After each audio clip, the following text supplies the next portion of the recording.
All right, Camila, I think we're ready, right? Hello. Excuse me, sorry. Yeah, feel free to get some seat points.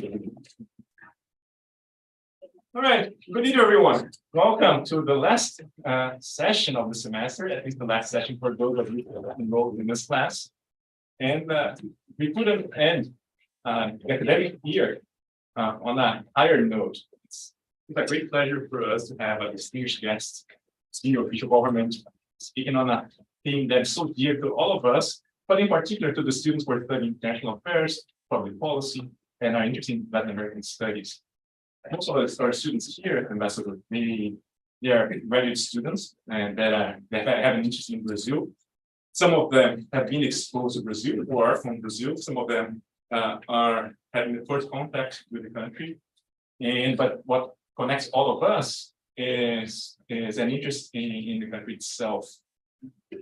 And when we talk about Brazil, I like to repeat the story that I heard from a colleague from my days at the World Bank. Then he used to say that Brazil should be spelled with an exclamation mark, because everywhere you go in the world and you say that you're from Brazil, people always react in the same way, like, oh, Brazil.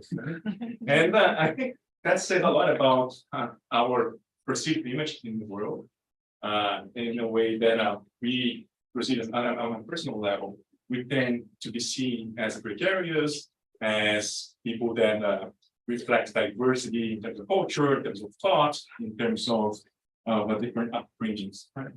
And to a great extent, that tradition is reflected in our own foreign policy. Brazil, as the ambassador is going to elaborate on his talk today, is one of the biggest proponents and supporters of multilateralism. And I think the most symbolic aspect of this ideal is the fact that Brazil always opens the General Assembly, General Assembly meetings every year in the fall. Right? As we know, symbolic things matter because they help shape perceptions. I don't want to extend too much because we are here to hear the ambassador, but we are very privileged to have Ambassador Ronaldo Costa Filho here, particularly in a time where multilateralism and UN itself has been back in discussions around foreign policy, and in particular because Brazil presided over the Security Council last year. So the ambassador will be able to share with us firsthand his experience and Brazil's position as the international situation evolves. So without further ado, it's a great pleasure for us to have back in the classroom Ambassador Ronaldo Costa Filho, permanent representative of Brazil to the United Nations. Thank you very much, Sydney. It's a pleasure to be here again. I'm not sure I should say these things in public, but it's so much more fun to be here than at the beginning. Because this we can engage here in a real dialogue between both, and I really do ask you all to engage and challenge me, because that's the purpose of the exercise. I don't have a prepared statement. I prefer speaking a bit off the top of my head, and we'll see where that takes us in this conversation. I would like to start picking up on what Sydney said about multilateralism and Brazil's role. Brazil has always been a very, very strong supporter of multilateralism. Yes, the previous government had perhaps ambivalent feelings about multilateralism, much as the previous administration here in the US had something else about multilateralism, I think. But I think I can best illustrate this by saying that throughout the latter half of last year, I was frequently asked by my peers at the UN, if President Lula wins the election, will there be a major shift in Brazilian foreign policy? And I would say to everyone, no. The basic underlying principles of Brazilian foreign policy are fixed. They are essentially consensual within society. There is nothing that's really going to change it. Yes, there are going to be some topical changes, and I can give you some examples, things like the way we perceive the conflict in the Middle East. That is something that we have seen shift. The reluctance of the previous government to engage in discussions on things like sexual and reproductive health for women. That is something that's also changing. The fields are, let's say, very topical issues within a broader foreign policy that has maintained its general flight. And this year, after President Lula took office, I am greeted by expressions of surprise. You see, you have a new government, but you have the same foreign policy. Because as I told you, that it wasn't going to change. So I don't know what the surprise is. And I think one aspect which I think we could explore, and I would like to talk to you about perhaps, which is the big topic today in foreign policy, which is the crisis in Ukraine. And I think this is a very good proxy to explain and to understand where Brazil is coming from, why it is consistent with our tradition in foreign policy, and unfortunately, why it is still not understood or appreciated in some quarters of the world. Sydney correctly reminded you that we are on the Security Council 22-23, and we presided over the council in July. Now, we were barely getting our feet when in February we had the invasion of Ukraine, and that really changed. First and foremost, the dynamics within the country and within there has been. I'm not trying to say that things were very rosy before, but this has been a really a shock to the system and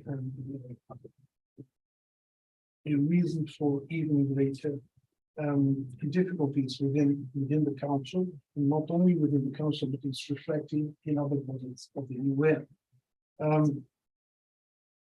And Brazil has been challenged and contested time and time again over the posture we have taken over the conflict in Ukraine. And to the point where a couple of weeks ago, a report about me leaving the Security Council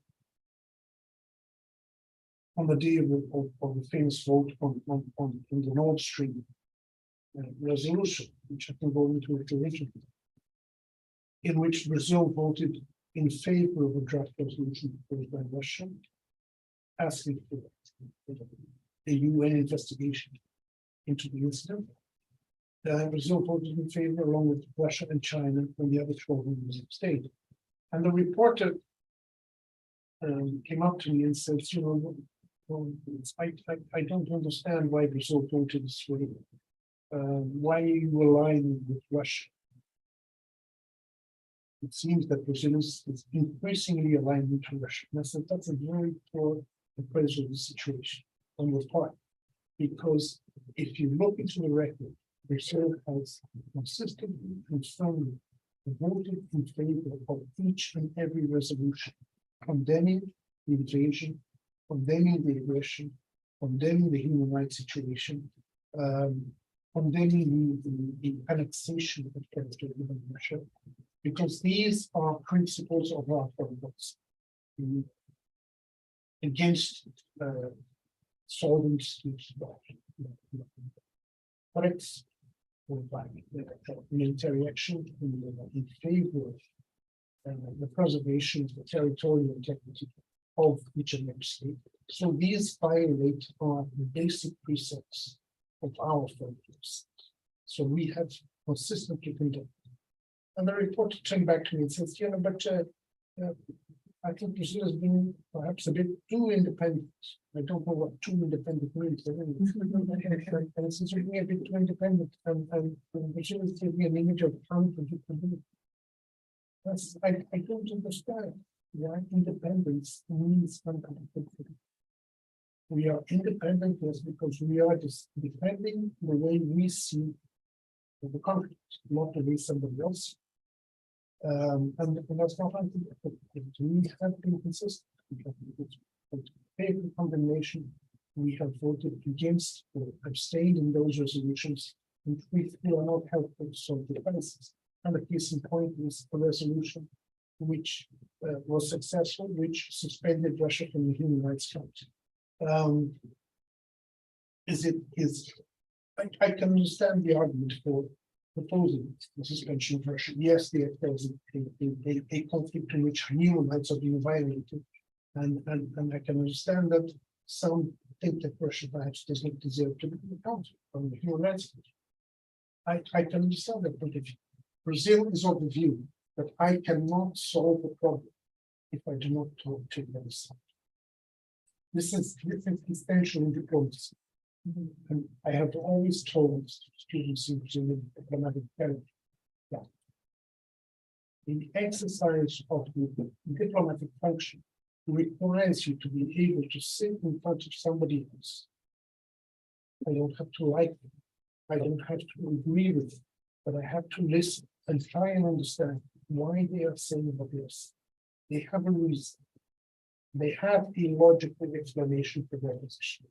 And if I cannot understand what they say, then I am no closer to trying to solve it. So we have always been in favor that cutting dialogue is not an instrument to solve conflict. So that's how we have navigated this situation. It's not always been easy. The pressure is sometimes quite intense. For us to vote one way or another. But I'm confident that we have navigated the situation very well, I would say, in light of the very difficult situation. We could perhaps further along discuss what the future of the country holds. We could explore jointly this aspect.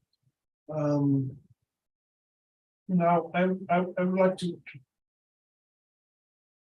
talk back to the concept of multilateralism, which Sydney alluded to, and the issue of Brazil open in general debate every year. Yes, it has a very important symbolic value. It's something Brazil is extremely attached to as a recognition of our role in the multilateral system. Now, I think it's fair to say that, and there are different points of view in this, but my personal view is that multilateralism, yes, is undergoing a period of crisis, might be a bit far-fetched, but a period of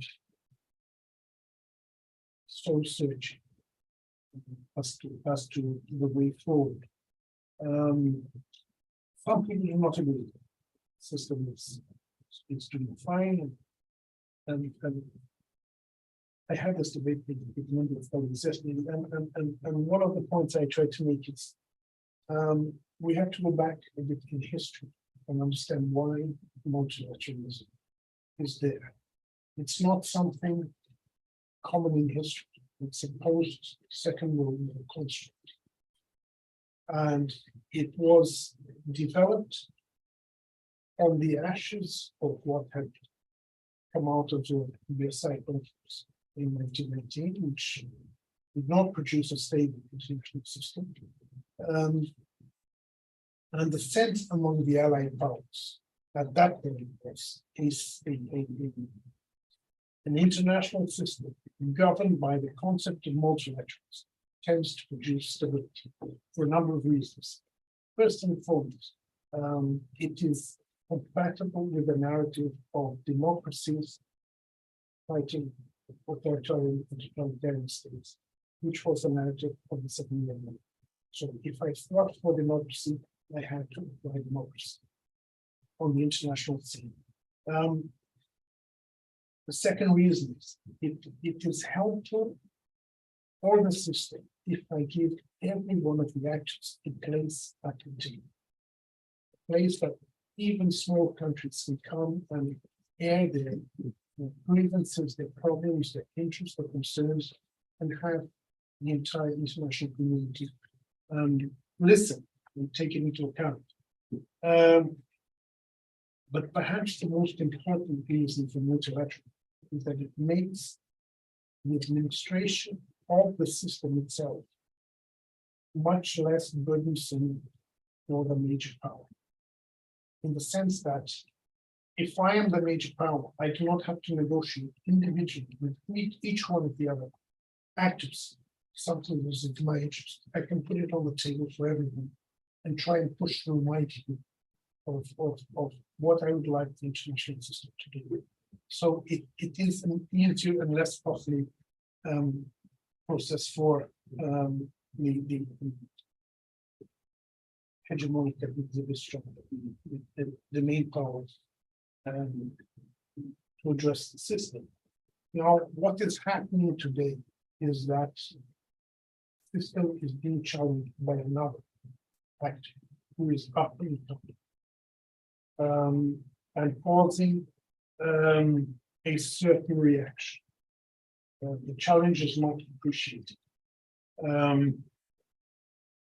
And so the fact that the power that created multilateralism is beginning to lose control over the system generates a reaction. And I think the place we can see this most graphic is in the WTO, where we had a system to judge and arbitrate trade disputes, which was binding on the member states. It's called the dispute settlement mechanism. Now, the US was not happy with the rulings the system was handing down, and in essence decided to vote. So it blocked the nomination of new judges, turning it inoperative. So it's not working. And this is, as I said, this is a reaction to a challenge from other up and coming members. So multilateralism, I think, is undergoing I'd like to put it as a growth process. It's natural in the process of development of multilateralism. And we can see it today in the security. And this is very, very evident in the issue of Ukraine. But the inability of members to sit down and talk about what's going on and explore solutions in the country is having repercussions in other countries in the system. So the tension is spreading throughout the system. And I have said this to a number of partners that, what most disturbs me about this is that the whole issue of Ukraine is being portrayed as a dispute between good and evil. And it isn't. It's very easy for me to be on one side and say the other side is the devil. But they have the same point of view that I am, and that helps to know I do not move to reach towards a solution if I only see the other guy as the bad. And this is what we are trying to overcome. President Lula has offered to take part in what is called a coalition of willing countries to come together and try to mediate the conflict between Russia and Ukraine. The idea is still out there. Different reactions to it on different sides. Yes, it's still out there. It's being talked about, but the essence of the problem today is that neither of the two sides is in a place that it wants to take into. My evaluation is that both sides have the impression or have the conviction that there are still military gains to be had on the ground with which to strengthen my negotiating position. So until I am convinced that I have nothing more to gain on the ground on the military battle, I will not sit down here. So that's the problem we're at today. Until they are convinced that the time is right to sit down and talk, I don't think too much progress, unfortunately. Forthcoming. What can we do? There are a number of side issues, ancillary issues to the conflict, in which you can try and help build confidence between the parties to something more significant. The famous Black Sea Grain Initiative, which was crafted to allow both the export of Russian grain, Ukrainian grain, and Russian grain and fertilizer through the Black Sea to help. Not only because it helps the two countries themselves and their peoples, but because we were in a situation of severe food insecurity around the world. And so that was an important point to help. Negotiating exchanges of prisoners. This has been ongoing. The Red Cross has been at the forefront of these. There have been a number of exchanges of prisoners of war. So these are things that help the countries try and have very small understandings, but it builds a little bit of confidence for the future. Another issue which is not resolved, which is from there, which is the issue of the protection of nuclear power. Yes. One of the Zaporizhzhia in particular, which is the largest nuclear power plant in Europe, has been the object not of direct hits, but of close shelling, which is extremely dangerous. All of Europe. So, trying to build a system to avoid any damage to that power plant is also something to help build a bit of confidence between the parties. I don't know how we're doing for time. Just one final point. We mentioned that Brazil exclamation. And we mentioned the gregarious nature of Brazil. There is, this is one aspect that I do highlight here quite often, which is Brazil has a very, and we are very open even to migration, which is not very common. We have an enormous influx of Venezuelan refugees. We have an enormous influx of Haitian refugees. We have open borders for humanitarian reasons, for Ukrainian refugees, for African refugees, for Syrian refugees, and people from Lebanon. And I think Brazil has two big advantages over many other countries in this. The first is that the proportion of people who are effective migrants in Brazil is very low. People who are not born in Brazil are less than 2% of the population. So this means that an influx is not overwhelming public services and job opportunities and so on. So it's not really a threat. It's not perceived as a threat. And I think the second main reason is that, contrary to many countries, we tend to see that which comes from abroad. It's much better than that which is produced in us. We are curious. We like to see things coming from abroad and the culture and the products and everything. We don't have a natural resistance to different things that come from abroad. There is a large curiosity. So foreigners are usually very well received in the world. And I think this has helped this policy of open doors is a bit stronger. We're very welcoming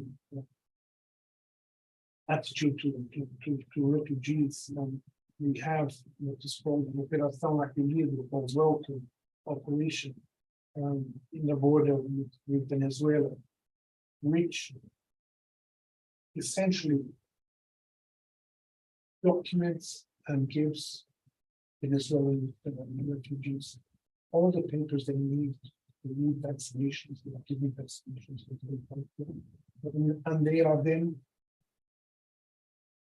distributed throughout their different cities, given employment, they are integrated into society. So that they are not in camps, they are integrated fully into the society and given all the advantages of the Brazilian system. Even, for example, the cash payout that were given during COVID to help people get by during the pandemic, also given to Venezuelan refugees. So, maybe that explains this explanation. I don't know how we're going to time. If I could stop here, that would be good. Excellent. Thanks so much, Professor. This is a great way to start our engagement and the work that we made around the role of Brazil in the United Nations, in particular in the context of the Security Council. And so my first question to you, Master, is that it's part of the Brazilian diplomatic tradition to emphasize its independent stance and the perception of neutrality as far as foreign relations concerned. To what extent do you think that that helped Brazil's aspiration in playing a mediator role, right? Because it's something that President Lula has been something that he advocated for in previous administrations, and he said that he has resumed more recently. So, do you think that the way that we're putting the question is fair? No, I think it's fair. I think it's key point. Brazil has always striven to maintain an independent point of view, and independence is not to be seen as antagonistic to something. Independence means I can make my own value judgments about the situation, and I have the capacity of knowing where the situation hurts me and how to help. And if I can bring it back to the situation in Ukraine, I'm sometimes confronted with the question, but Brazil is a country in the Western Hemisphere. It has Western values. There's nothing that separates Brazil from let's say, the Western mindset. Good. True, all very true. But at the same time, I have to think that Russia is a key partner in Brazil, because it is an important supplier of fertilizer for the country. Second, people don't sometimes realize when you look at Brazil today, And if you go back 30 years, Brazil was a net food importer. And today, we export foodstuffs that feed between 800 million and 1 billion people each and every year. So the transformation of Brazilian agriculture has been massive in a very, very short period of time. The problem is we don't have fertilizers within Brazil. 85% of what we need to keep this agriculture machine running comes from, not from Russia, essentially, only from Russia, from Belarus, from Canada, from Morocco, from a number of countries. But Russia is a part of the equation. And if fertilizer doesn't come, the food is not produced, and the whole world is in some. So we understand that this is an essential part of our economic and political calculation. China as well is a huge part of Brazil. It's not in South Africa, but we have a number of projects and interests with China. China is today our largest trading partner.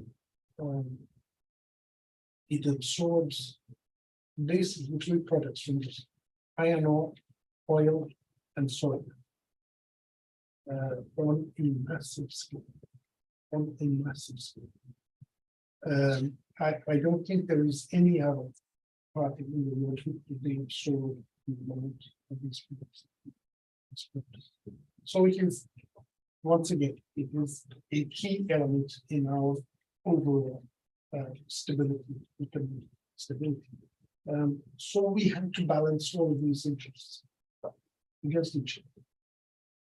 And in balancing, we had to also apply the basic principles of market policy, which I stressed at the beginning, which is non-intervention, peaceful solution of disputes, territorial integrity, sovereignty issues, and try and bring this to say that generally, the world will be better served by people. And bellicose narratives at the UN do not bring solutions to this.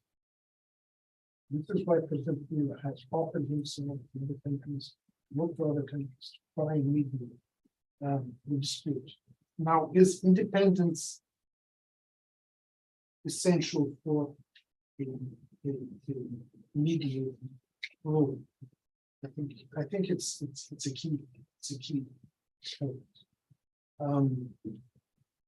I'm not making any value judgments, but the UN, right at the beginning of the conflict, came out very strongly against encryption. And I understand why the UN did this. It's preserving its charter. What Russia did violates the letter and the spirit of the charter. So the UN came out very strongly against invasion. But in doing so, it limits its own potential role as a mediator body, because it seems, I'm not saying it has, but it seems to be taking one side over another. As such, it loses its independence and loses its capacity to be a mediator. So this is, yes, I would say that independence and neutrality are key to try and help mediate this situation. One thing is aspiration, the other thing is legitimacy, right? Do you believe that other nations see Brazil as a legitimate actor in the sense that it's prepared to play this mediating role? I think the perception is yes. There will be absolutely. If I'm in one camp or another, I would prefer someone aligned with my point of view to be the mediator. And the same will be true on the other side. You would like someone aligned to be the mediator. But I think it's key to be a mediator. You have to be perceived by both sides as trustworthy. as an honest road. And you cannot be seamlessly too closely with the other side. And I think Brazil fulfills that condition. We have good relations with Russia, we have good relations with and I think we are more than capable, not on our own. I don't think on our own we could do this. But as President Lula has said, with a number of other countries are also willing to engage, I think that there would be some. So let's shift gears a little bit and talk about Brazil's foreign policy, in particular as far as multilateralism is concerned. I remember that as a student, when I was on the other side of the table, a couple decades ago, Ambassador Richard Hochul came to speak to us, and at that time, he was he had played the role of being a special envoy to the Middle East, from US in the Middle East peace discussions. And the interesting fact is that he used the WTO as a model for making decisions at international level, which contrasts to your assessment of how dysfunctional the WTO has been. Not to establish causality here, but as we know, during the hard years of the WTO, the organization was led by one of your colleagues, Ambassador Roberto Azevedo, and who suffered from this actions from on the US part. But the point that I would like to make is that the world changes, organizations change, priorities change. Brazil's foreign policy is very consistent, and some critics would say that it hasn't adapted to new circumstances. And there's this prioritization of multilateralism, and in particular working through international organizations, whereas decision making has happened elsewhere. So, to what extent Itamaraty, Foreign Affairs Ministry, and Brazil are making steps towards adapting to a new world? No, that's a good question, and I could not agree that Brazil has not adapted. The world, yes, the world changes, and this is a never-ending mantra we use up in the wind when you're talking about Security Council. And the point that we defend is that the world is no longer the world we had in 1955. So it doesn't make sense that the central government structure and international peace and security is in the hands of the US, China, Russia, UK. This does not represent a spectrum of views of leadership. It would have to be enlarged to include other countries from the global south that bring the perspective from other countries. So in that sense, we are trying to adapt. But I don't think that's the only example I would give.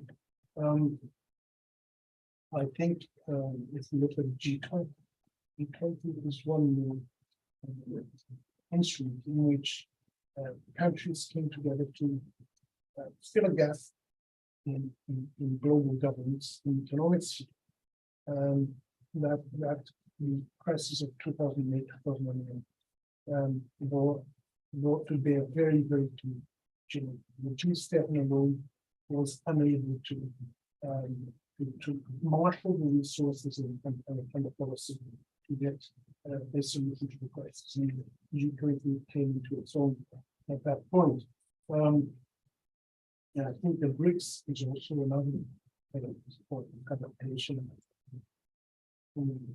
Yes, sir. My name is Dwayne Ray. Sorry, we will have questions on the second part of the conversation. This is being a live stream on YouTube, and for this part, we're gonna have the master answering these moderated questions.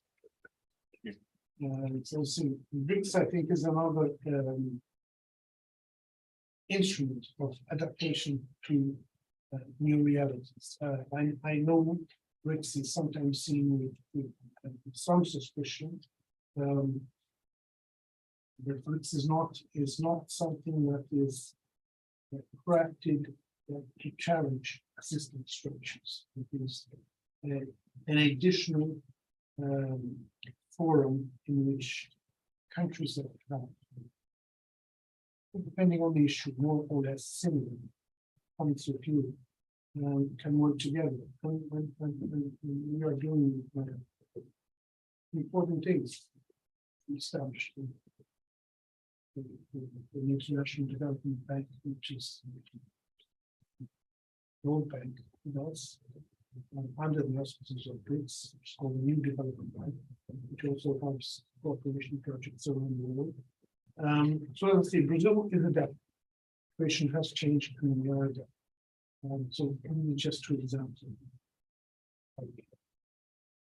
And I don't want to brag about this, but the president of the Development Bank was Brazilian and a colleague of yours, some of you who were doing this course a few years ago, you would have heard him speaking in our class. And last question, Ambassador, before we finalize this part of the session and enter into the Q&A, is that when you think about history, and we know that history is written by winners, and to what extent can we say that the UN system has fulfilled its goals that were set at its inception, given the challenge that it has faced over the years, and in particular, and Brazil, because it's played a big role in shaping the way that the system is, can claim responsibility, or can argue that it's been a victim of the system when things didn't align with the country's aspirations. This is the question that was put to me more or less the same terms during my Senate confirmation hearing when we appointed to the UN, and there is this perhaps growing view that the UN is not living up to its expectations. And the quick immediate response to that is, can you imagine how we would have survived in almost 80 years without the UN? I don't think it's feasible. We take a lot of what the UN does today for granted. All the humanitarian assistance, the development assistance it provides around the world, and the fact that it's a forum that allows countries to exchange experiences. And I think this is the one big value the UN has, which is it allows countries to come and share what they have done. Not with the illusion that what I have done is applicable to the other 192 countries around the world, but countries can look at what I have done and say, oh, that's that. Perhaps I can adapt that to my national reality. And this is progress. But it's not all roses at the UN. Yes, there are problems, and the problem with the UN is that it's a very good idea, but implemented by men, and this have to be put by men and women, and we are human. We have failings, and one thing that really strikes me is that a big part of the debate over the Ukraine crisis is a lot of anguish about the veto power in the Security Council, and that perhaps Russia has abused its right to veto by vetoing a resolution on the conflict it itself is involved in. And what I try to stress is that it's not that the veto is a bad instrument. It's that it's being very, very clearly applied. The veto is not crafted and was not crafted in San Francisco as an escape clause, as a way to block to block any transaction. The veto is inserted into the charter to force the 5 permanent members to sit down and find a solution. Because they know that if it's not accepted, somebody else will do it. And it's an instrument to force negotiation. Over time, it has been seen sometimes as more politically expedient to force somebody else to do it and leave them out in the cold. As I say, this is a short-term domestic political coalition, which has ruined back of its strong but undermined an instrument which had a good intention at heart. It's been misapplied today. And before we start the submission here, Professor, quick comment. Are you optimistic about the future of UN in short run? I'm always optimistic. If I wasn't optimistic, I'd find down the truth. Thanks so much. Camila, we can start the transmission now. Can you confirm that we are not live streaming anymore?